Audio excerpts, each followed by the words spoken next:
great delight to introduce our second and final presenter for this, our inaugural virtual healing conference. Dr. Barrington Samuel Davidson is co-founder and serves as Chief Executive Officer of Family Life Ministries. He holds a doctorate in family psychology, majoring in marriage and family therapy from Fuller Graduate School of Psychology, Pasadena, California. He's renowned in Jamaica and the rest of the Caribbean and is well sought after presenter at numerous seminars and workshops.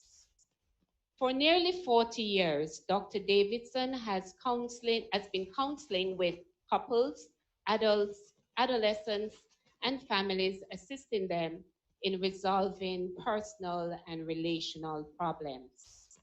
Our guest speaker is also a trained theologian and author.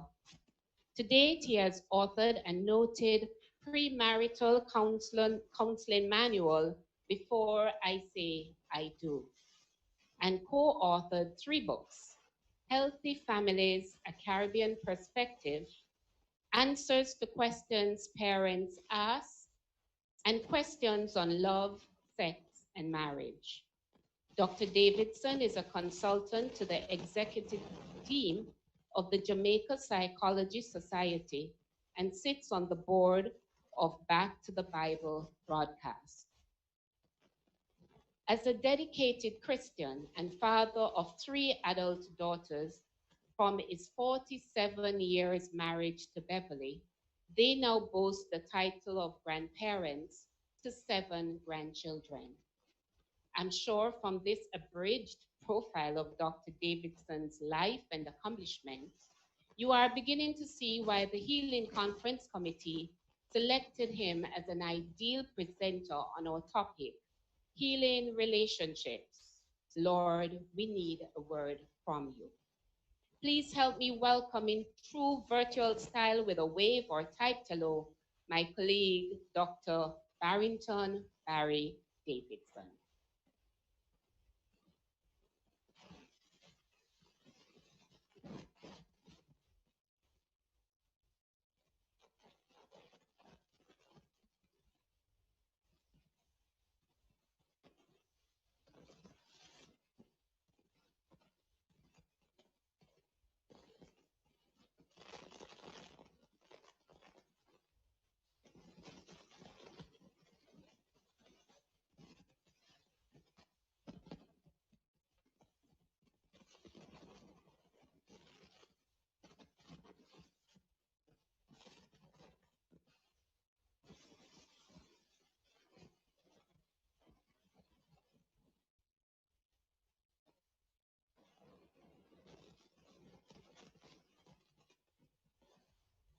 Beverly and myself celebrated 47 years of marriage. And a friend of hers said to Beverly, what are you going to give Barry for being married to you for 47 years? She says, I'm going to take him to London. So the friend said, if you're going to take him to London for 47 years, what are you going to do for the 50th? She says, I'm going to go back and get him. I want for you to reflect with me on a passage of scripture in Genesis chapter 2, verses 24 to 25.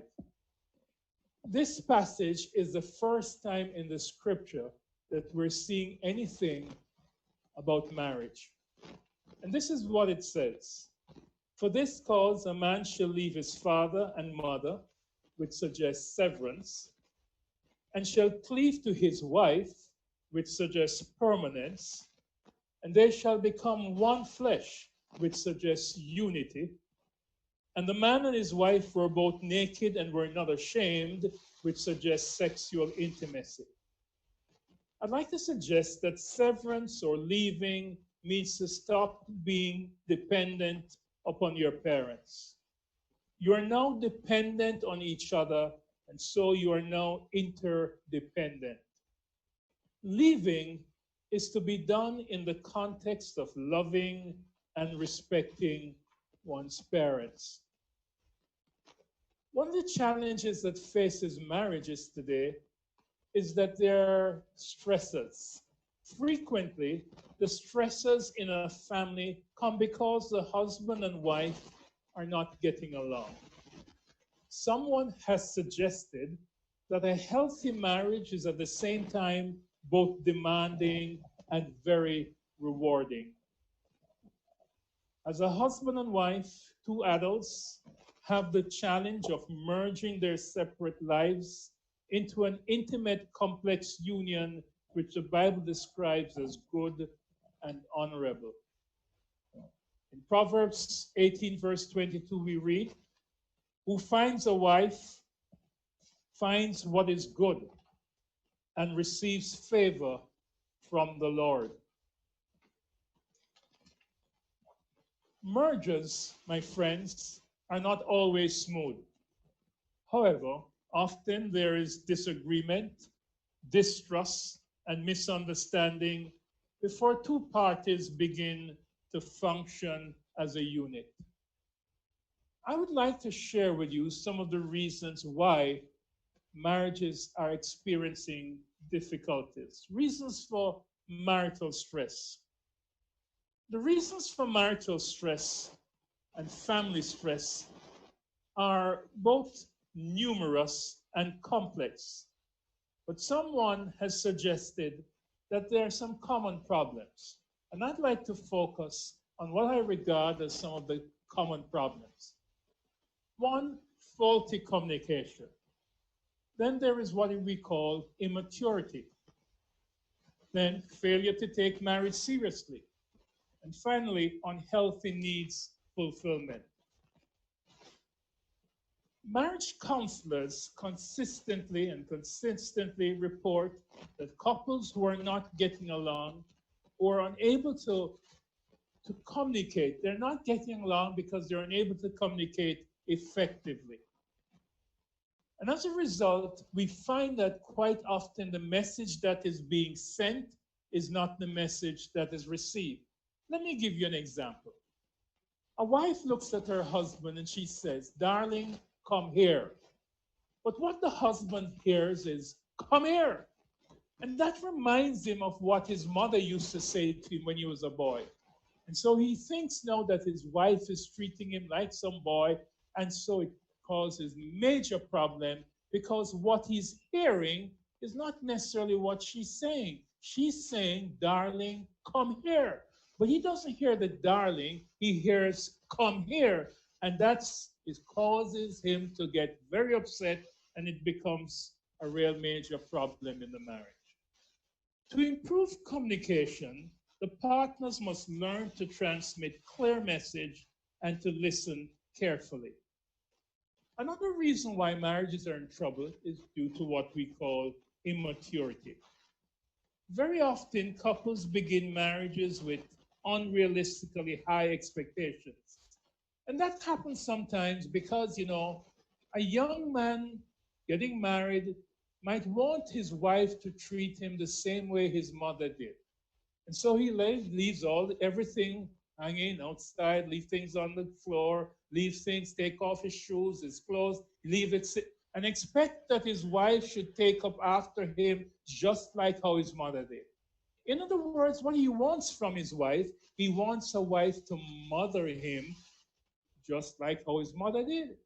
Or a lady might not have had a father and is hoping that her husband will be a father to her as well as husband. But I would like to suggest that marriage is not for children. Marriage is for adults. And unless you have grown up, unless you have matured, you are going to have challenges in the marriage. Because a person can be 30 years old chronologically, but emotionally, he or she might be 15. And that person is not ready for marriage. The immaturity that that person will express in marriage is going to cause all kinds of problems. So we need to understand, we need to be very, very clear that marriage is not for children, it's for adults. This realization can be a reason for working harder at the marriage and making it a mutually satisfying experience. The third challenge that we have is the failure to take marriage seriously. There are there are three views of marriage in Jamaica. The first view is marriage as a romantic partnership. Here we see individuals getting married, and they're getting married primarily because of the romance. Romance is important, but romance alone will not keep a marriage going. Because you might feel romantic today, but you might not feel romantic tomorrow. And unfortunately, many have bought into the soap opera, the ideas that they see on soap operas, and have seen marriage primarily as a romantic partnership. And so when they find that they're no longer romantically interested in each other, they move on to someone else. And so it's not unusual to hear someone in Jamaica say, you know, I love him, but I am no longer in love with him. Or I love her, but I'm no longer in love with her. And what they're speaking about is the chemistry, the romance. And what happens sometimes is that you might no longer feel romantic towards your partner, but you're feeling this romance towards someone else. And as a result, we find people who have this view of marriage as a romantic partnership, we're finding that quite often they're ending up in divorce and sometimes several divorces. There are others who see marriage as a contractual partnership. And so they marry someone because that person has something that he or she wants. And the other person has the thing that he wants and she wants. And so they marry based on what they perceive. They see, they need from the other person. The challenge with that is that life is dynamic, it's not static. And so people grow. And so that which you wanted 4 years ago, you might not want today. But your partner might not have what you now want. And so you want to move on to someone else, like somebody who would like to become a resident in the United States. You're married, but your partner is not a citizen. And so you will find people divorcing to marry someone else who is a citizen. And then they might even say to their partner, well, you know, when I become a resident or a citizen, I'll divorce and come back for you. That usually never happens. But we hear people doing that kind of thing. And that is those who see marriage as a contractual partnership. You might have heard of the woman who got married several times. The first person she married was a banker. The second person she married was an actor. The third person she married was a preacher. And the fourth person she married was an undertaker. And so she was asked, how come you marry so often and in that order? She said, 1 for the money, 2 for the show, 3 to get ready, and 4 to go. And so we find people marrying and changing partners because of their life changes and circumstances in life. The third perspective of marriage is marriage as a covenant. And that's the perspective that we Christians hold. We Christians see marriage as a covenant. And there are certain things that we need to recognize about covenant. First, marriage as a covenant sees marriage as a permanent relationship.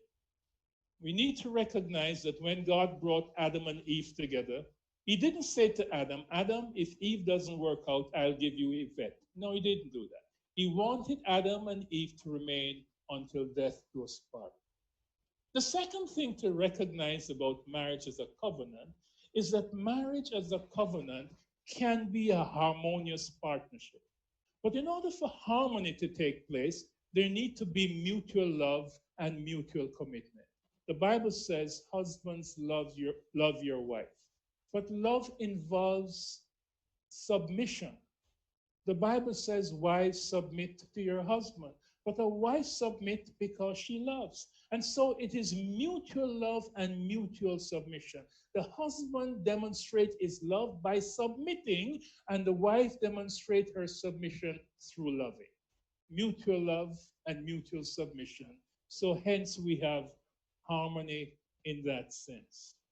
The third thing about marriage as a covenant is that marriage is a spiritual companionship. There are three persons in the marriage.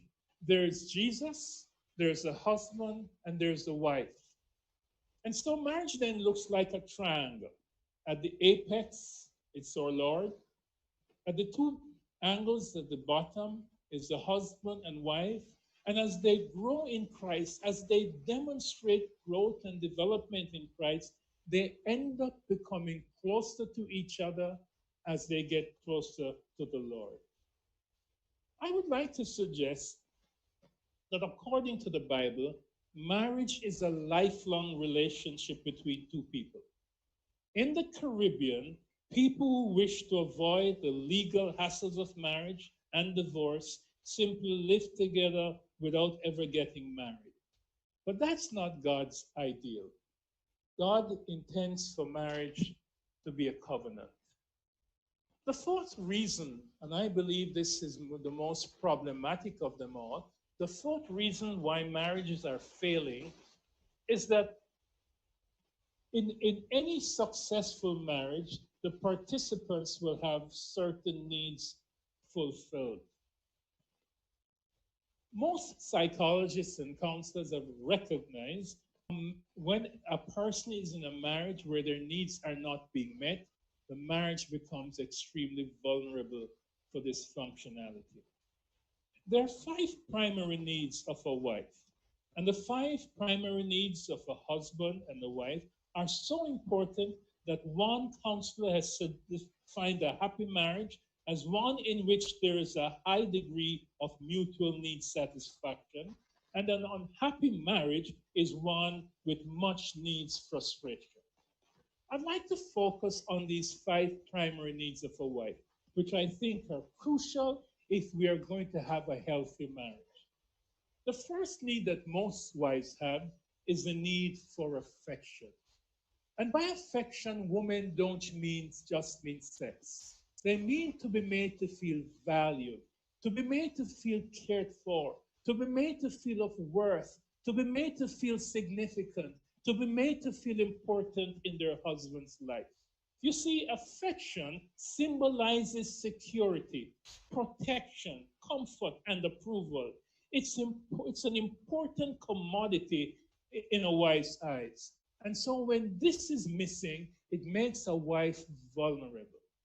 If she is not experiencing affection, her husband is not affectionate towards her, he doesn't make her feel valued, he doesn't make her feel special, he doesn't make her feel cared for, and she goes to work and her boss makes her feel so special and valued and cared for, and he gives her compliments, this wife becomes vulnerable.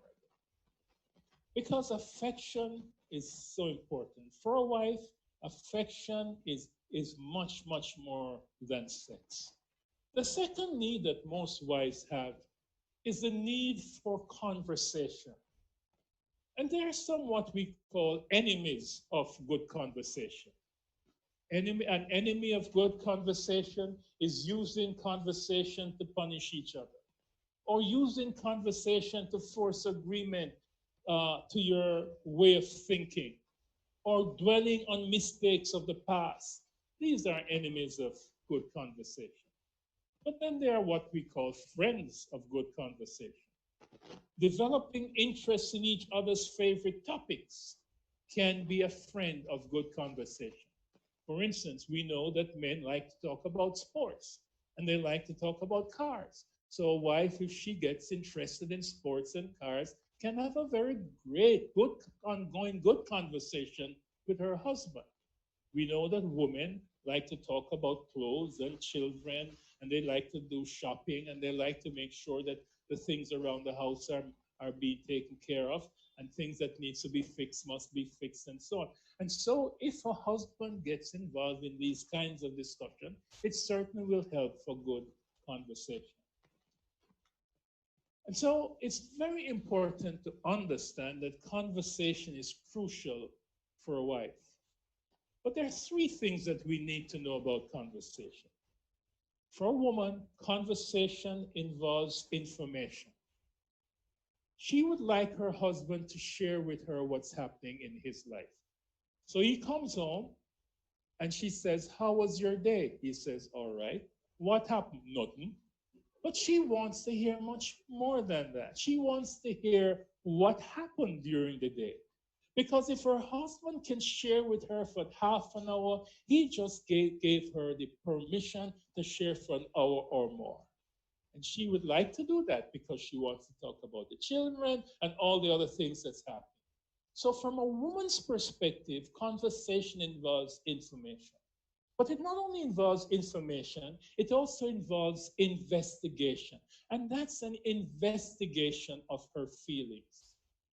So she's looking sad. She would like her husband to say, "Darling, you're looking sad. What's happening?" So that she can share what's happening. But it not only involves investigation, it involves also understanding. And I'm here to tell you that understanding a woman is one of the most difficult things imaginable. You say that, Dr. Davidson? How could you say that? Well, I'm saying that out of personal experience. And let me share you with what happened. In 1976, I studied a course at the University of Chicago called the Psychology of Women. And I thought, having studied that course, I would have understood women very well. A friend of mine told me about a book called What Wives Wish Their Husbands Knew About Women. And so I bought the book. And I gave the book to my wife, Beverly, and I said, "I'd like you to read this book, and anything you think I don't understand about you, please underline." And so she read the book and returned it to me, and there was a line on every page. And so I realized that my understanding is going to take a lifetime. And that's the reason why marriage is for life. And so conversation involves information, investigation, and understanding. Understanding is so important. But that's not the only thing that's important for a wife. She also wants to have a husband that she can trust. She has the need for a husband who she can trust. She has the need for a husband who's going to be honest and open with her. And this is a very, very important need for most wives because trust is the foundation on which relationships are built. And when that has been difficult to get a marriage going, and many men are engaged in not being very honest sometimes. In fact, I'd like to suggest that there are three basic types of dishonest behaviors in husbands. There are three kinds of liars amongst husbands. There is one we call the born liar. And this person lies even when he doesn't need to lie. He is just a liar. And then there is what we call the I'll avoid trouble liar. And this person lies to save his skin. He lies to protect himself. And then there is the protector liar. And this person lies because he doesn't want to hurt his wife's feelings. He feels that by telling her the truth, he's going to cause much hurt and pain. And so he doesn't lie because of that. I'm here to suggest to you, rather, he lies because of that. I'm here to suggest to you that a woman needs to trust her husband. Whatever advantage a man may gain in being secretive, closed, or even dishonest, he wins it at the expense of his wife's security and marital fulfillment. She must come to find him predictable. When a woman reaches that level of trust, she's able to love more fully. She will love her husband in ways that he will never be able to understand. Another need that most wives have is the need for financial support. She is not necessarily asking her husband to earn, but she is definitely asking him to participate in the needs, the financial needs of the home. She doesn't want to feel that she has a big son. She wants to know that she has a husband who is contributing to the financial needs of the home. The fifth need that most wives have is the need for her husband to be a good father to the children. And being a good father is not just being a provider. It's being able to give the children time and attention, to be able to assist them with homework, to play with them, to do things with them in the home, in the kitchen, and so on. You know, Dr. Faith Linton and myself wrote a book called Answers to Questions Parents Ask.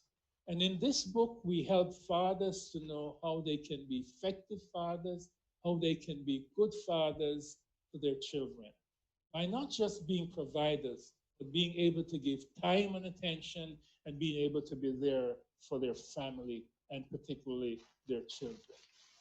Having shared with you the needs of a wife, I would now like to share with you the needs of a husband, because a husband has needs. The first need that most husbands have is the need for sexual fulfillment. And by sexual fulfillment, what men mean is not that their wife is going to not have a headache tonight, or not that their wife is going to be oblige them or give them a break tonight. No, they mean that their wife is interested in sex as much as they are, and that she will even initiate it some of the time. And what men have told me is that when their wives initiate lovemaking, it has the ability to transform a mundane black and white existence into living glorious technicolor. And so they need to have a wife who will initiate. The second need that most husbands say they have is the need for companionship, recreational, social, intellectual. The need for a wife to go places with them, the need for a wife to do things with them, the need for a wife to think through issues with them. The third need that most husbands have is the need for their wife to be a good domestic manager, not a domestic helper, but a good domestic manager. They also need to have a wife who will maintain her attractiveness. There's some women who they will come home and they don't care for themselves as much as they used to. And one of the greatest turn-off for a man is to come home to see his wife in some old frock, dragging some old slippers around the place, especially after he has just left some attractive women at the workplace. And so he needs his wife to maintain her attractiveness, to keep herself looking good. The final need that most husbands have is the need for a wife who is not constantly criticizing them or nagging them or complaining, but rather who is more affirming, who will stroke their ego, who will make them feel larger than life. And I would like to suggest that these are needs that are necessary in a marriage, and when these needs are not met, it makes the marriage vulnerable for all kinds of problems. My brothers, my sisters, my friends, to take the fight response, fighting for your marriage, and not the flight response, which leads to separation and divorce, you need to know what makes a marriage last. In Jamaica, we tend to spend more time getting ready for the wedding than preparing for the marriage.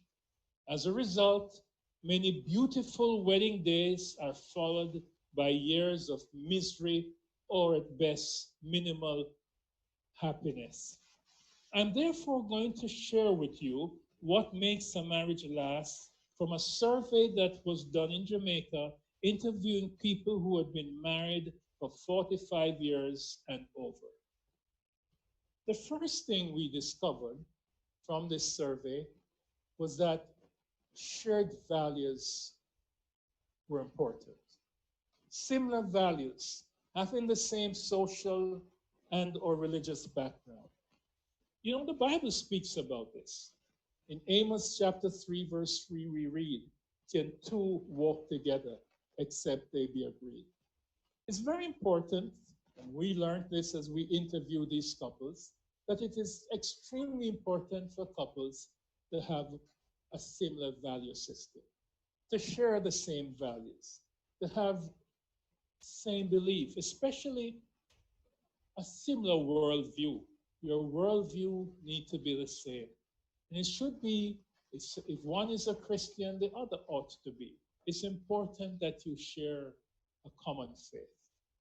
The second thing that we got from working with these couples, interviewing these couples, was the fact that friendship was crucial. Lasting relationships depend more on I like you than on I love you. You know that husbands and wives can love each other, but do you know that they might not like each other? And when you have friends, friends are people who like each other. They like to spend time with each other. They like to go places with each other. They like to do things with each other. And you can always find out who is a person's good friend by checking their cell phone. Because the person who they text a lot of WhatsApp messages to, usually that's their very good friend. Usually that's probably their best friend. And so we can discover that by just checking a phone. And so it's extremely important, I believe, that husbands and wives work really hard to maintain friendship, to be each other's best friends. The third thing that we found was intimacy.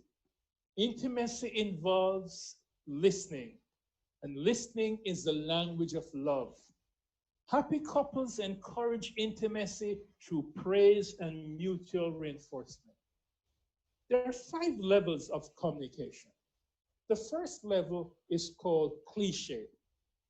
And if as a husband and wife, you're communicating primarily at that level, level 1, cliche, you are not experiencing intimacy. Or you find, what up? Nothing. If that's how you're communicating, there's no intimacy in this marriage. The second level of communication is fact or gossip. And if in the marriage all you do is speak about politics or sports or speak about different things that's going on around you, crime and so on, there's no intimacy in that marriage. Level 3 is where intimacy begins. And level 3 is the opinion level, where you are now sharing your minds. And that's where intimacy begins, as you are able to share your minds with each other.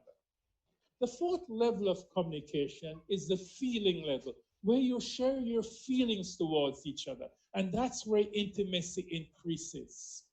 And the fifth level of communication is the transparency level, where you share yourselves with each other.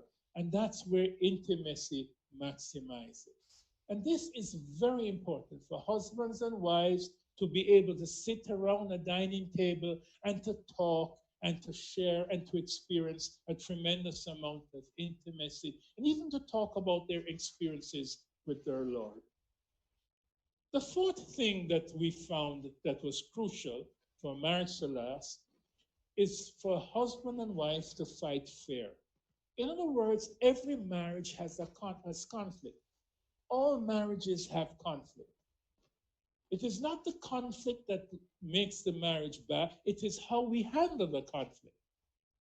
I believe that it's extremely important to recognize that you will have conflict, but it is how you're going to manage this conflict. You know, husband and wife they were walking through the zoo once, and while going through the zoo, they had a conflict, and they started to argue.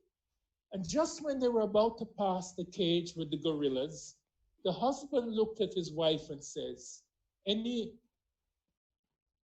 relative of yours? And the wife responded, yes, in-laws. You know, it's important to understand that we all will have conflict in a marriage. I would like to suggest to you that resolution of conflict requires a commitment to listen. In James chapter 1, verse 19, we read, it says, let everyone be slow to hear, slow to speak, and slow to anger. In other words, let everyone, it says, let everyone be quick to hear, slow to speak, and slow to anger. Also, resolution of conflict requires loving confrontation. In Ephesians chapter 4, verse 15, we read, but speaking the truth in love, we're to grow up in all aspects into him who is the head, even Christ. Whether lovers grow apart can often be traced to how conflicts are resolved. We will have conflicts. but let us resolve them in ways that are going to be healthy. Let us avoid name calling. Let us avoid putting down one another. Let us avoid saying things that we are going to end up regretting. The fifth thing they found that was crucial was tolerance. Most successful couples acknowledge that many problems are unsolvable and they learn to work around them. They focus on what's good about the relationship so that it becomes the core of the relationship while negative becomes peripheral. In other words, what happens in many marriages, the marriage might have 70% going well, but there's a 15% that is not good, that is extremely bad. And what happens is that they focus so much on that 15% that it begins to feel like 90%. And then the marriage becomes problematic. The sixth thing they found that was crucial was passion. Virtually all researchers agree that sexual attraction peaks within the first first year or two of a relationship. But the happiest couples have plenty sexy feelings left. Staying at the peak isn't necessary for a happy union, an enduring attraction is. A couple who was celebrating 50 years of marriage, they live in the Red Hills area, and one night on their 50th anniversary, they sat on their balcony overlooking the city of Kingston with all the bright lights and the cars moving. And the wife looked at her husband and she started to reminisce in the past. And she says, darling, you remember on a night like this with the moon out and the stars shining, you just come beside me and pinch me on my knee. And so he came beside her and pinched her on her knee. And then she says, darling, you remember the night like this with the moon out and the stars shining? You'd come beside me and you would just give me a big hug. And he came and gave her a big hug. And then she says, darling, you remember the night like this with the moon out and the stars shining? You'd come beside me and kiss me on my cheek. And so he came and kissed her on her cheek. And then she says, darling, you remember the night like this with the moon shining and the stars out? You'd come and bite me on my neck. And so he got up and started to walk away.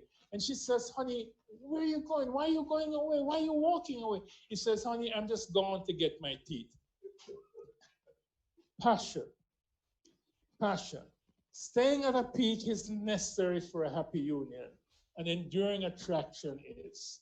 An ongoing sexual relationship with one person is the most intense, fulfilling experience any human being can have.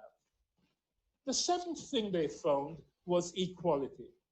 The lovers with the best chance for happiness contribute equally to a relationship.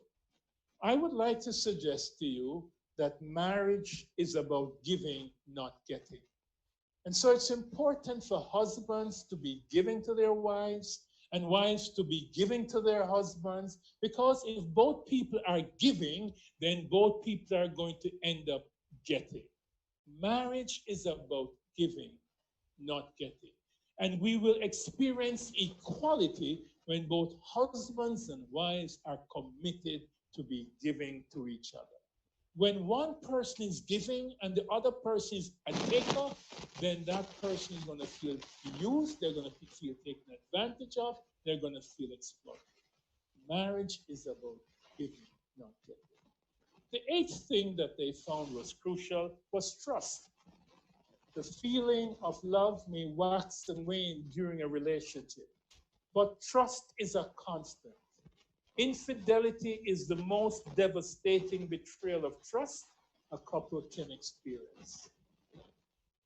Successful couples don't take each other for granted, but work constantly at rejuvenating their good feelings for each other.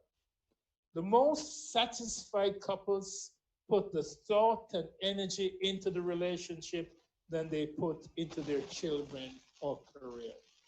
Unfortunately, in Jamaica, most marriages are children focused. We focus on the children. And then when the children are gone, quite often the marriage falls apart because the children apparently was the glue. So I'd like to challenge us not to focus on the children only, but focus on each other. Be committed to each other. Commitment serves as the cornerstone of marriage. First, a commitment to God, and then a commitment to each other. Finally, the 10th and final is forgiving. When you forgive the people who hurt you deeply and unfairly, you perform a miracle that has no equal. Nothing else is the same. Forgiving has its own feel and its own color and its own climax, different from any other creative act in the repertoire of human relationships. Let me share with you what forgiveness is not. Forgiving is not forgetting. How can you forgive something you have forgotten? It's because you remember why you need to forgive. Excusing is not forgiving. Forgiveness is not the same as smothering conflict. Accepting people is not forgiving them. Forgiving is not tolerance. Forgiving is not trust. Forgiveness is not equal to trust. The person you have forgiven might not be trustworthy and need to earn your trust.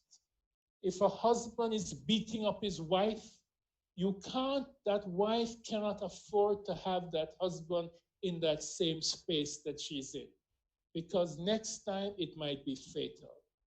Yes, she must forgive him, but she cannot afford to trust him in her space. Not until he has been healed, not until he has been helped, not until he becomes trustworthy. Forgiving is an honest release, even though it is done invisibly within the forgiver's heart. You will know that that forgiveness has begun when you recall those who hurt you and feel the power to wish them well. Here are 5 truths about forgiveness. Forgiveness is an act of the will that puts away resentment or punishment. Forgiveness is costly. It costs Jesus his life. It's going to cost you your pride. Forgiveness should be expressed verbally and specifically. Forgiveness is not conditional. So you don't say to somebody, I'll forgive you if you promise me so and so. Forgiveness is not impossible. I can't forgive you really mean I won't forgive you. My brothers and my sisters, my friend, let me close with this verse from Ephesians 4:31 to 32. Get rid of all bitterness, rage and anger, brawling and slander, along with every form of malice. Be kind and compassionate to one another, forgiving each other, just as God in Christ has forgiven you. Amen.